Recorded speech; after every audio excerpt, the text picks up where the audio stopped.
Hello? I'm a man who's been diligently working at my job. I'm about to share a secret that nobody knows. I've crossed a line with my maternal aunt. My parents divorced when I was in elementary school. My dad didn't pay child support, so my mom had to work from dawn. She boiled eggs and made kimbap, packing them in styrofoam boxes to sell in neighborhoods with lots of offices. Office workers who skipped breakfast bought a lot of my mom's kimbap and warm, for example. My mom woke up early to prepare the ingredients, sold kimbap, and then did side jobs. Working so much at a young age took a toll on her arms, and later, she learned sales to meet people and work. She was determined to raise me well on her own. So I planned to find a job right after high school to help make money. Actually, my parents divorced because of my dad's debts. What made me angrier was that my dad had incurred debts in my mom's name, so she had to work nonstop. We lived near my uncle's house, my mom's brother. When my mom had to work from dawn till late or go down to the provinces for a few days, she would let my uncle know in advance. She'd ask him to look after me then. My aunt was not only beautiful, but had a heart as soft as silk. When I went to my uncle's house with a hungry look, she would immediately prepare delicious food for me. Honestly, she cooked better than my mom. She made a variety of dishes too.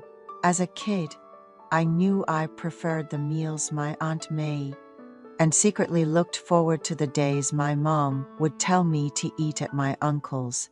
Even when I entered university, my mom was still busy working. Thankfully, my uncle paid my first tuition fee. In return, I studied hard and prepared for certifications.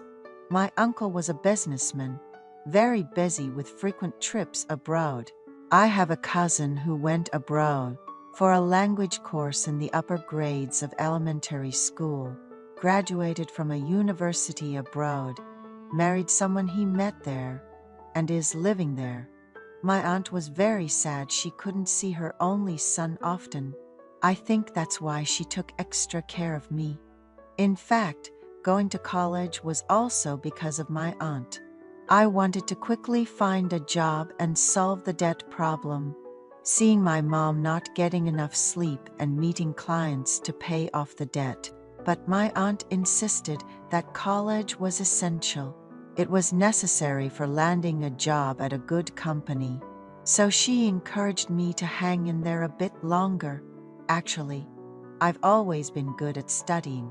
I declared that I wouldn't go to college and would work to pay off my mom's debts. My aunt told me that wasn't right. The duty of a student is to study hard, and she encouraged me to persevere in my studies. During my high school years, my aunt, who's my mother's sister, was a real lifeline.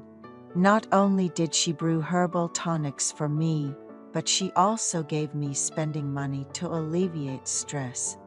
My mom always expressed her gratitude towards my aunt, saying we owed her a great debt for her kindness.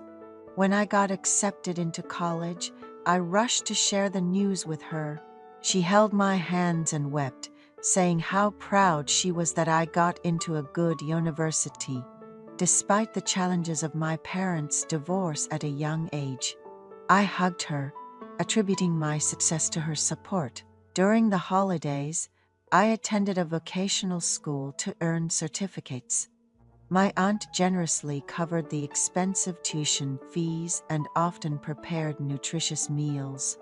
Worrying that I was studying too hard without proper rest, I promised to repay her kindness by landing a good job and earning a decent salary. With a warm smile, she joked, "Make sure you do. I'll note it down in my ledger," as she patted my back. After obtaining my certification, I started to enjoy my free time. With the allowance my mother gave me, I went out, drinking with friends, and even tried flirting with a classmate I liked, while my peers postponed their certification exams in favor of hanging out. I had already passed mine, earning me the label of the tough one in our group. At family gatherings at my uncle's house, my aunt always took special care of me, to the extent that others might mistake her for my mother. The rest of the family recognized her efforts in supporting her nephew through the divorce and encouraging his studies.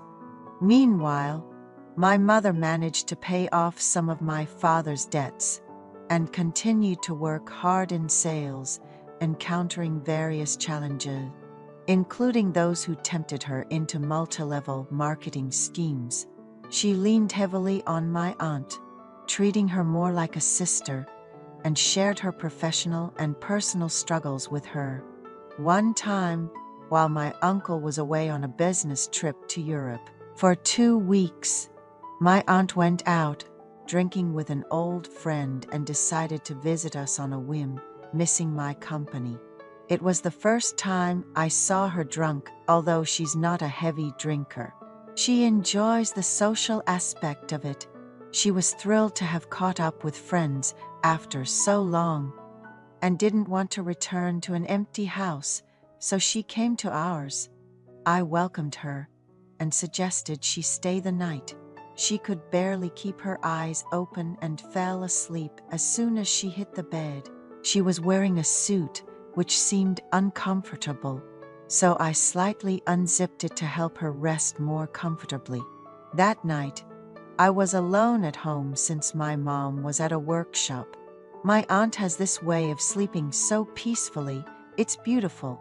I was quietly closing the door to leave when she murmured, "Don't go, Ethan." I thought she was deep in sleep, but she wasn't. With her eyes still closed, she whispered, "I want you here with me. Come." So I lay down beside her. "Do whatever you want, Ethan," she said. That night I grew up. My aunt expressed her delight in soft, contented sounds. It was a side of her I'd never seen before. She made herself comfortable, and we stayed together until dawn. Come morning, she was craving burgers and pulled me along to get some. "Let's not fuss, just get cleaned up and go have breakfast," she suggested. And we ended up at her place. She joked, "Now that I'm Ethan's girlfriend, I guess I'll call you honey when we're alone." It was surprising to hear such words from her, always so serious and refined. That day, we grabbed some simple burgers in the neighborhood and walked home hand in hand. My mom called to say she'd be staying another day out because the weather was so nice. I spent another night with my aunt. She revealed that she hadn't been close to my uncle after having their son. He was always busy, more like a lodger who only came home to sleep. She felt too guilty to express her loneliness to her husband, busy with work and clients, so she kept it to herself. While her friends boasted about boyfriends as they aged, she lacked both the courage and the desire. But seeing me grow up, she started to see me as a man. A bit of alcohol gave her the courage she needed, and for the first time, she felt something special, different from what she'd felt with my uncle, and she smiled. After graduating and landing a job at a reputable company, I visited her with my first paycheck, offering her half. "Why are you giving me money? I only did what an aunt should do. Put it away," she said. I replied, "Thanks to you, I got my certification and scored higher than others at work.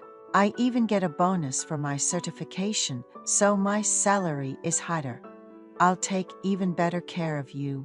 Let's skip the mushy talk and get to the point," she said, taking my hand. She's truly full of surprises. "Did you know she's got a new girlfriend now? Even so, my aunt always waits for me. Ethan, you can come over whenever you want," she says. Her honesty is just so endearing.